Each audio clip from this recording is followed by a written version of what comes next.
کہا کہ ہم پتھروں کی پوجا کرتے ہیں. جیسے میں نے کوئی چیز بنائی, میں نے اپنے ہاتھوں سے ہتھوڑے سے بنا کر کے اس کو مورت بنا کے, جیسے کہ گنیش جی کی مورتی وسرجن کرتے ہیں, وہ ایک ماں نے بھی بناتا ہے اس مورت کو. اس مورت کو بنا کر کے جس نے بنایا تو وہ اس کا پتا ہو گیا.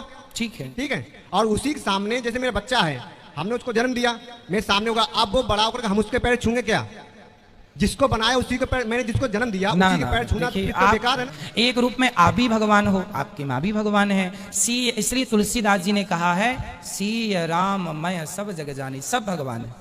تم بھی بھگوان ہو, یہ بھی بھگوان ہے, تمہارے بچے بھی بھگوان ہیں, تمہارے گھر میں جو پیڑ لگا ہے وہ بھی, تمہاری گو ماتا, تمہاری بکری, سب ایشور ہے. سی رام میں سب جگ جانی. ہم خدا کو اس مورتی میں لے آتے. جب لکھا ہوا ہے سویتا سوتر اپنشد میں, یجوروید میں, ناتسیہ پرتیما استی, اس ایشور کی پرتیما نہیں ہے, ہم مورتی بناتے ہیں. مثال کے طور پہ اگر میں کسی کو مدد کرتا ہوں اور اگر وہ شخص مجھے جانتا نہیں ذاکر کیسا دکھتا ہے, مثال کے طور پہ شری لنکا میں میں ایک اسٹوڈنٹ کو مدد کرتا ہوں, روز 10,000 روپے بھیجتا ہوں, اس کو پتا نہیں ذاکر کیسا, کیا کرتا ہے وہ کاکروچ بناتا ہے, کاکروچ, اور روز صبح کو بولتا ہے ذاکر شکریہ. جب مجھے پتا چلے گا اس نے مجھے کاکروچ بنایا, کیا مجھے خوشی ہوں گی؟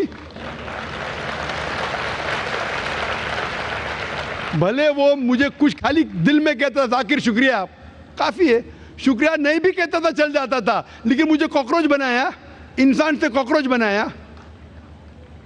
مجھے فرق پڑے نہ پڑے, وہ تو بیوقوف بن رہے نا. کیسا بیوقوف انسان ہے, مجھے بھلے فرق نہ پڑا, میں دیالو, جان دینا مجھے کاکروچ میں کیا فرق پڑا, میں بولوں گا کیا بیوقوف انسان ہے, کیا بیوقوف انسان ہے کہ کاکروچ کے سامنے جھک رہا ہے. تو اسی طریقے سے خدا نے ہر مذہبی کتاب میں دکھایا ہوا ہے کس طریقے سے اس کی عبادت کرے, کس طریقے سے اس کی بات مانے. ہم آتے ہیں اور اپنے طریقے سے سوچنے لگتے ہیں انرجی از گاڈ. کہاں نہیں لکھا انرجی از گاڈ؟ آپ نے بالکل آپ کے سوال کا جواب خود آپ نے دیا. آپ نے ایک مثال دی کہ ہندو لوگ کہتے ہیں نمستے. نمستے کا لفظ کدھر سے آتا ہے آپ کو شاید پتا ہوگا. نمستے آتا ہے ادم نممے سے. ادم نممے مطلب میں آپ کے سامنے جھکتا ہوں, میں آپ کی عبادت کرتا ہوں.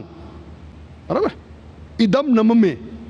آپ کہنا چاہتے میں آپ کے اندر ایشور کی عبادت کرتا ہوں. مثال کے طور پہ وہ آدمی چور ہے, وہ غلط کام کر رہا ہے, بلاತ್ಕಾರ کر رہا ہے, آپ اس کو ایشور بولیں گے؟ آپ ایشور کو اتنا گھٹیا سمجھ گئے؟ وہ بلاತ್ಕಾರ کرنے والے انسان کو بولتے ہیں آپ ایشور ہے. اس سے بھائی چارگی بڑھیں گی نہیں گھٹیں گی.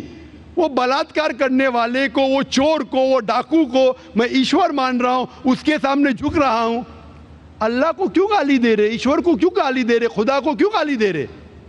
اسلام میں, اسلام کی بھی آپ نے مثال دی, اسلام میں ہم کہتے السلام علیکم. اللہ تعالیٰ سے فرماتے اس انسان پہ سلامتی دے.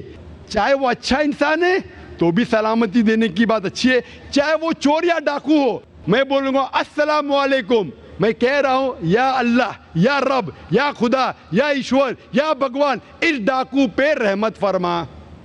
کچھ بری بات ہے نہ؟ میں اللہ کو گالی دے رہا ہوں, اس کے لیے دعا دے رہا ہوں کہ تو غلط کام چھوڑ اور صحیح راستے پہ آ. اگر میں اس کو خدا مانوں گا تو خوش ہو جائے گا, وہ اور چوری کرے گا, وہ اور بلاತ್ಕಾರ کرے گا. کوئی بھی دھرم میں یہ نہیں سکھاتا. یہ دھرم کے ماننے والے اپنی خود کی ایجاز کرتے ہیں, اسے کہتے ہیں انوویشن, بدعت. جس طریقے سے خدا نے سکھایا ہے کہ اس کی عبادت کرے, اسی طریقے سے ہمیں کرنا چاہیے. تبدیلی لائیں گے. ہم سمجھ رہے ہیں کہ بھائی چارہ بڑھے گا, بھائی چارہ نہیں بڑھے گا, بھائی چارہ گھٹے گا. لیکن اگر میں آپ سے کہوں گا اوتار سنگھ السلام علیکم, میں اللہ سے دعا کرتا ہوں کہ آپ پہ سلامتی ہو, آپ پہ امن ہو, آپ مجھے بولو اس سے بھائی چارہ زیادہ بڑھے گا یا کہنے سے بھائی میں آپ کو ایشور مانتا ہوں اور پھر آپ کی بات نہیں مانوں میں؟ پھر اگر آپ مجھے بولیں گے چلو بھائی شراب پینے چلو, چلو بھائی لڑکی کے ساتھ رات گزاریں گے, تو میں کیا بولوں گا؟ ارے میرے بھگوان مجھے بلا رہا ہے. تو یہ کہنا السلام علیکم مطلب میں اللہ سے دعا کرتا ہوں کہ یہ انسان کے اوپر سلامتی ہو. اچھا انسان پہ بھی سلامتی کہنا اچھی بات ہے, برا انسان پہ بھی سلامتی کہنا اچھی بات ہے. تو اس طریقے سے اسلام میں جو گریٹنگ ہے اس سے کسی کو نقصان نہیں ہوتا ہے، نہ it is hypocrisy, it is the best way of بھائی چارہ. اور قرآن میں کہا گیا ہے سورہ نساء میں سورہ نمبر 4 آیت نمبر 86 میں 86 وَإِذَا هُوِيتُمْ، مطلب اگر کوئی آپ کو سلام دیتا ہے تو آپ اس سے اچھا سلام دو، کم از کم اس جیسا، کیونکہ اللہ تعالیٰ حساب رکھتا ہے. مطلب اگر آپ السلام علیکم کہیں گے مجھے کہنا چاہیے وعلیکم السلام ورحمۃ اللہ. اگر آپ کہیں گے السلام علیکم ورحمۃ اللہ، میں کہوں گا وعلیکم السلام ورحمۃ اللہ وبرکاتہ، اور بہترین ہونا چاہیے یا کم از کم یکساں. مثال آپ کہیں گے السلام علیکم، میں کہوں وعلیکم السلام، الفاظ وہی ہے لیکن دل سے آ رہا ہے وعلیکم السلام، اس میں بھی جذبہ زیادہ ہے، یہ بھی بہترین ہے. تو قرآن میں لکھا ہے کوئی بھی آپ کو سلام کرتا ہے اس سے بہترین سلام دو، یا اس سے بہتر نہ کر سکو، کوئی کہ السلام علیکم ورحمۃ اللہ وبرکاتہ، کم از کم اتنا دو وعلیکم السلام ورحمۃ اللہ وبرکاتہ. یہ تعلیمات قرآن میں، اس سے بھائی چارہ بڑھتا ہے. تو غلط طریقے سے عبادت کرنا جو وید کے خلاف ہے، قرآن کے خلاف ہے، بائبل کے خلاف ہے، گرنتھ کے خلاف ہے، وہ کرنے سے بھائی چارہ نہیں بڑھے گا بلکہ گھٹے گا. تو اسی لیے ہم یہ جانیں ایشور جو ہمارا بنانے والا ہے، ہمارا خالق ہے، وہ جانتا ہے کہ کس طریقے سے اس کی عبادت کرنا چاہیے، وہ بہترین جانتا ہے. مثال کے طور پہ آپ کو ڈاکٹر کوئی دوائی دیتا ہے کہ یہ لال گولی صبح کو لینا، ہری گولی دوپہر کو لینا، آپ بولیں گے چھوڑو ہری لال، میں نیلی گولی کھاؤں گا. وہ ڈاکٹر ہے، وہ جانتا ہے. تو اسی طریقے سے ہمارا خالق، ہمارا مالک خدا ہے، اس کی بات کے اوپر عمل کرنا. اسی لیے جو انسان خدا کی باتوں پہ عمل کرتا ہے اسے کہتے ہیں اسلام، مطلب submit, he is called as a Muslim. تو جو کوئی اللہ کے مطابق چلتا ہے اسے کہتے ہیں person who submits his will to God. Hope that answers the question.